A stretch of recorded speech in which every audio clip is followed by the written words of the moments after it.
పరిశుద్ధ గ్రంథం నుండి సామెతల గ్రంథము 12వ అధ్యాయము 27వ వచనములో చురుకుగా ఉండుట గొప్ప భాగ్యము అనేసి దేవుని వాక్యం సెలవిస్తుంది. ప్రియులారా, మనము ఎప్పుడు కూడా చురుకుగా ఉండేవారిగా ఉండాలి, ఆసక్తి కలిగిన వారిగా ఉండాలి. దేవుని యొక్క పరిచర్య చేసే విషయంలో, దేవుని యొక్క కార్యక్రమాలు చేసే విషయంలో, సువార్త పరిచర్య చేసే విషయంలో, సంఘంలో, సమాజంలో, ఉద్యోగంలో, చదువుకునే సమయంలో అన్ని విషయాలలో కూడా చురుకుగా ఉండాలి అనేసి దేవుని యొక్క వాక్యము సెలవిస్తున్నది. మనం చూసినప్పుడు ఇజ్రాయెల్ ప్రజలు చురుకుగా ఉండేవారు అనేసి నిర్గమకాండంలో మనం చూడగలము.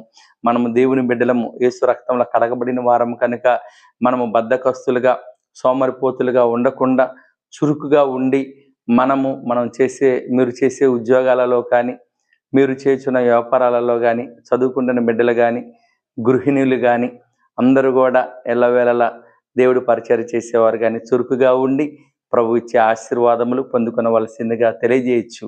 దేవుడి వాక్యమును దీవించునుగాక. ఆమేన్.